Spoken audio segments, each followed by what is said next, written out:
Merci Mathieu d'être là.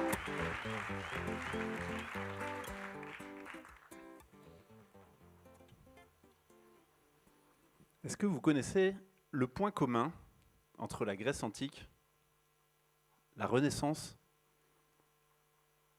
et la Silicon Valley? Ce sont des grands moments de l'histoire qui ont permis une émergence au même endroit, au même moment, dans un territoire relativement restreint, de faire émerger des grandes innovations qui ont influencé tout le futur de l'humanité.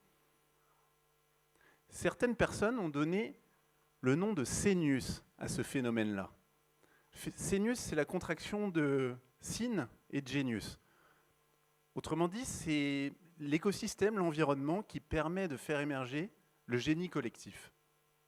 Les grandes idées ne sont jamais le fruit d'individus de génie isolés.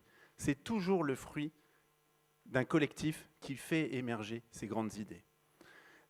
Au fond, c'est le musicien britannique Brian Eno qui arrivait à ce concept quand il a creusé en s'appuyant sur les recherches d'historiens. Il a découvert qu'en fait, à chaque fois, dans ces différentes périodes et dans plein d'autres, chaque fois qu'il y a des grandes évolutions, des grands courants de pensée, artistiques, scientifiques, etc., à chaque fois, ce sont des scènes très fertiles qui impliquent énormément de personnes, toutes sortes d'acteurs, et qui permettent de faire, en fait, qui créent une sorte d'écosystème de talent. Et ça, c'est majeur comme élément, parce que peut-être, aujourd'hui, on peut s'inspirer de ce qui s'est passé dans ces conditions. Alors, quelles sont les caractéristiques qui font émerger les Sénius? Parce qu'à chaque fois, il y a des points communs, il y a des ingrédients. Le premier ingrédient, c'est la diversité de pensée et d'expérience. À chaque fois, on retrouve une grande diversité de pensée et d'expérience. Juste la Silicon Valley, au même endroit, au même moment, se retrouvent des militaires, des ingénieurs, des hippies, des geeks, des entrepreneurs, des investisseurs, et ça fait ce qu'on connaît. Des échanges rapides. Quand il y a une découverte dans un Sénius, on ne garde pas l'innovation pour soi, on partage la bonne pratique qui se diffuse et qui fait élever le niveau collectif. Il y a une compétition saine, il y a le juste mix entre la collaboration et la compétition qui fait émerger en fait une émulation. On connaît l'émulation, la rivalité entre Léonard de Vinci et Michel-Ange qui les a poussés dans leur retranchement à élever leur niveau de créativité et de maîtrise dans leur art. Ça s'incarne toujours dans des lieux iconiques. Les agoras dans la Grèce antique, les ateliers florentins, les garages, les universités dans la Silicon Valley. Il y a besoin de rituels pour se retrouver régulièrement et échanger dans la confiance. Et puis, et c'est passionnant, ça émerge toujours au cœur ou après des grandes crises ou des périodes chaotiques. On peut penser au siècle obscur avant la Grèce antique. La Renaissance est née 2 ans après un énorme épisode de peste noire. Et puis, la Silicon Valley, ça émerge juste après la Deuxième Guerre mondiale et au cœur de la guerre froide. Alors peut-être qu'aujourd'hui, dans la polycrise qu'on vit, toutes et tous, peut-être qu'il y a un terreau fertile pour un Sénius d'un nouveau genre.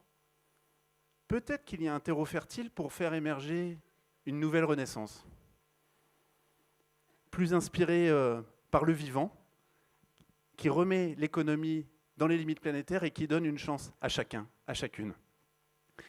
Et dans cette salle, sous ce toit, aujourd'hui, on a un peu toutes ces conditions-là. C'est rare d'avoir dans une salle autant de personnes, des jeunes et des moins jeunes, des entrepreneurs, des dirigeants, des artistes, des activistes. Il y a les conditions, peut-être, de faire émerger quelque chose. Alors, comment on peut faire collectivement pour avancer et faire émerger ce Sénius? 3 choses rapides. 1, il nous faut une direction commune. Quelque chose qui nous mette en mouvement dans la même direction, un peu hors des querelles de chapelle. Pas besoin de se retrouver à 100%, mais au moins à 80% dans cette direction. Un cap enthousiasmant à l'horizon. Il faut que chacun, on joue dans notre zone de talent. Fais ce que toi seul peux faire, nous invite Nietzsche. Dans notre cœur de ce qu'on peut apporter de plus beau au monde, dans notre singularité profonde. Et enfin, il faut créer les conditions de ce génie collectif. Tout ce qui peut renforcer nos interdépendances et faire émerger un Sénius, il faut l'encourager. Alors, je finirai avec cette image inspirée d'un livre de James Norbury. Qu'est-ce qui est le plus important? Le voyage ou la destination, demande Grand Panda. Et il y a Petit Dragon qui répond, la compagnie. Toutes les études sur le bonheur montrent que le facteur le plus important qui nourrit notre bonheur et notre bien-être physique et mental, c'est la qualité des relations.